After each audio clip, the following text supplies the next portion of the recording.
आंधळे आणि बहिरे आहात तुम्ही दोघंही. अध्यक्ष महोदय काय सांगताय, मी काय बोललो? तुम्ही आंधळे पुंगळे लोळे काही म्हणा, आम्हाला काय अडचण नाही. तुमच्या बोलण्याचा आम्ही राग मांडणार नाही. आम्ही तुमच्या मेहरबानी नाही निवडून येत. अरे माफी कोणाची मागायची? आणि हुशारी ही दोन्ही माहिती आहे, म्हणून मी स्पष्टपणे मध्ये म्हटलं, अध्यक्ष महोदय त्यांना काय बोलायचं याची स्पष्टता तरी द्यावी. शांतपणे पुढचं सगळं ऐकत होतो, पण मांडताना त्यांनी असं म्हणाले की ज्या नागपूरमध्ये देवेंद्र फडणवीस आणि नितीन गडकरी आहेत त्या नागपूरमध्ये असं झालं. अध्यक्ष महोदय, कॅगने काय म्हटलं, तुम्हाला मांडायचा अधिकार आहे. तुम्हाला हेतू आरोप कोणावर करायचा असेल तर नोटीस द्यायला लागेल. जे या सभागृहाचे सदस्यच नाहीत त्यांचं तर नाव घेण्याचा प्रश्नच येत नाही. आणि त्यामुळे अध्यक्ष महोदय, या मांडणीमध्ये मला कुठेही अडचण निर्माण न करताना सुद्धा ही गोष्ट आपल्या निदर्शनात आणून द्यायची आहे की त्यांनी ज्या दोन व्यक्तींची आणि नेत्यांची नावं घेतली, एक सभागृहात नाही, त्यांच्याबद्दल त्यांना काय म्हणायचं असेल तर ते नाव मागे घ्यावं किंवा रेकॉर्डवर ठेवू नये. दुसऱ्या कोणाबद्दल म्हणायचं असेल तर त्यांनी नोटीस द्यावी. दोघांबद्दल विषय नसेल तर स्पष्टता द्यावी आणि स्पष्टता मांडावी की त्या दोघांबद्दल मला बोलायचं नाही. काय जरा 2 मिनिटं. अध्यक्ष महोदय, मी काय बोललो? ह्या दोघांना हे काय आंधळे आणि बहिरे, आंधळे आणि बहिरे आपण ते नसतील तर नाव आपण हे करून घेऊ, काढून घेऊ त्यात. नाही नाही काढत. मी सांगतो काय बोललो हे मी सांगतो. सांगते निर्देश नाही. मी काय बोललो हे परत बोलतो. काय बोललो हे परत बोलतो. अहो काय काय चाललंय तुमच्या दोघांचं? अहो मी काय बोललो तुम्ही? अरे आंधळे आणि बहिरे आहात तुम्ही दोघंही.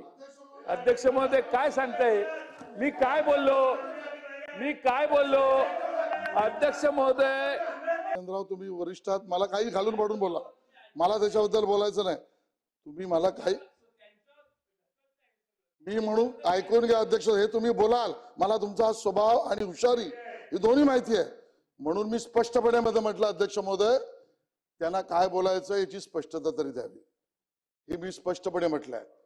जे सभागृहात नाही त्यांचं नाव घेऊ नये. ज्या सभागृहाचे सदस्य त्यांच्याबद्दल असेल तर नोटीस द्यावी. दोन्ही नसेल तर त्यांच्या वक्तव्यात काय बोलायचं आहे याची स्पष्टता द्यावी. हे मी स्पष्टपणे म्हटलेलं आहे. त्यामुळे ढकलण्याचा वगैरे प्रकार सांगू नका. तेवढी अक्कलहुशारी आम्हालाही आहे. तुम्ही वरिष्ठ आहात, तुम्ही आंधळे पुंगळे लोळे काही म्हणा, आम्हाला काय अडचण नाही. तुमच्या बोलण्याचा आम्ही राग मांडणार नाही.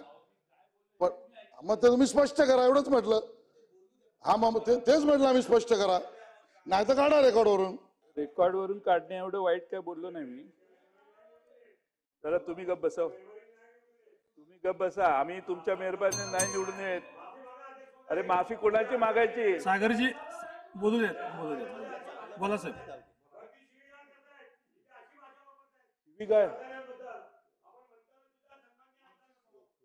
गाळीपर्यंत नाही आलेलं. या साहेब आपण घ्या. मी पुन्हा सांगतो, यांनी कान उघडे ठेवावेत आणि शांतपणे ऐकावं. राज्याच्या माजी मुख्यमंत्री आणि सध्याचे उपमुख्यमंत्री यांच्या शहरातील आणि आपले नितीन गडकरी साहेब, मेट्रो कुणी आणली? नागपूरला मेट्रो नितीन गडकरींनी आणली, ह्याच्यात तर काही शंका नाही. मी काय म्हटलं, नागपूर शहरात उपमुख्यमंत्री आणि नितीन गडकरी साहेब यांचं शहर आहे. त्या शहरातल्या मेट्रोमध्ये कॅगने हे इश्यू काढलेत. त्यांनी दोघांनी केले असं नाही म्हटलो शेलार साहेब. त्यांनी नितीन गडकरींनी हा भ्रष्टाचार केला असं नाही म्हटलो. हा तुम्ही इतकं घाबरू नका. असं काय प्रॉब्लेम नाही. नाही, मी जर मला आरोप करायचे तर त्यांना नोटीस दिली असती. आरोप नाही, देर इज नो आरोप. तुम्ही काय, मी पुन्हा ते बोलावं म्हणून तुम्ही हा प्रयत्न करताय अशी माझी शंका आहे. मी पुन्हा आरोप, हा त्यांचा डाव आहे, मी पुन्हा आरोप रिपीट करावेत हा उद्देश आहे. पण मी तुमचा आरोप यशस्वी होऊन देणार नाही.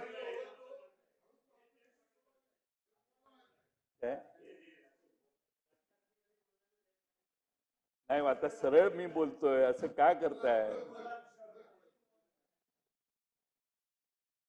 त्यामुळे या प्रोजेक्ट मध्ये अध्यक्ष महोदय MMRCL ने IL&FS ला अध्यक्ष महोदय मटेरियल ऍडव्हान्स दिला कोट्यावधी रुपयाचा ऍक्सिलरेटेड ऍडव्हान्स निविदा अटीनुसार अनुज्ञेय नसताना देखील मंजूर केला आणि अध्यक्ष महोदय 2018 ऑक्टोबर मध्ये करार संपण्याच्या 2 महिने आधी देखील परत करार संपायला डिसेंबर मध्ये करार संपणार आहे तो 2 महिने आधी परत ऍडव्हान्स दिला. हे मी नाही म्हणत, कॅगने लिहिलेलं आहे. Maharashtra metro rail corporation limited काम पूर्ण करण्यात IL&FS अयशस्वी होणार हे माहीत असूनही करार संपुष्टात आणण्यात 1 वर्ष उशीर केला. या कंपनीवर प्रशासन एवढं का उदार झालं? आता हे कोण उदार झालं हे मी काय बोललेलं नाही, कुणाचंही नाव घेतलेलं नाही, पण त्यावेळी सरकार कुणाचं होतं हे तुम्हालाही माहिती आहे. सरकारमध्ये कोणाशी या कंपनीचं साटेलोट होतं की इतका या कंपनीसाठी करण्यात आले, एवढं का सेवा, त्या कंपनीची सेवा आपण का एवढी केली?